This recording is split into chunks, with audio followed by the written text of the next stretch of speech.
ఏది అడిగినా ఏ నాయకుని ఏది అడిగినా అన్న మీరు పెన్షన్లు ఎప్పుడు ఇస్తారే 4,000 రూపాయలు పెన్షన్లు ఇస్తున్నారు ఇస్తారా అయ్యారా అని చెప్పేసి ఓ ఇంటర్వ్యూలో వాళ్ళని అడిగితే వాళ్ళు పుసపుసి ఏమని అప్పులకు ఉప చేసండి కేసీఆర్ అంట. అన్న మీరు స్కూటీలు ఇస్తాంటారుగా ఏమేమి స్కూటీలు ఇస్తారా అయ్యారా అని అడిగినాం అనుకో అప్పులకు ఉప చేసండి కేసీఆర్. మీరు ఉద్యోగాలు ఇస్తారా అయ్యారా అని అంటే కూడా అప్పులకు ఉప చేసండి కేసీఆర్. మీరు కళ్యాణ లక్ష్మి తులబంగారం ఇస్తారా అయ్యారా అని అంటే కూడా అప్పులకు ఉప చేసండి కేసీఆర్.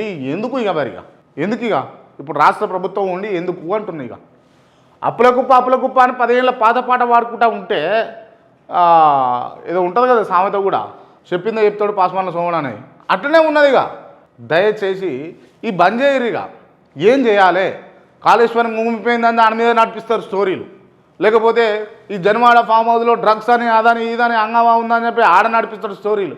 అరే ఒక్క చిత్తశుద్ధి లేదే, ఒక్క చిత్తశుద్ధి లేదు.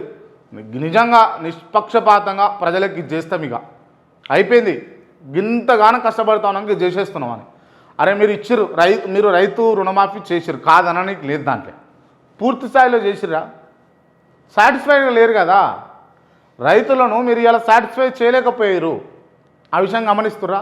ఇది అందరి నాయకులకు ఎరికే, రేవంత్ రెడ్డి కూడా ఎరికే. ఇంటెలిజెన్స్ రేవంత్ రెడ్డికి పిన్ టు పిన్ ఇలా క్రాంతి యాక్టివిటీ ఏంది రేవంత్ రెడ్డి యాక్టివిటీ ఏంది అన్నది కూడా ఇంటెలిజెన్స్ ఎప్పటికప్పుడు ఇస్తూనే ఉంటుంది.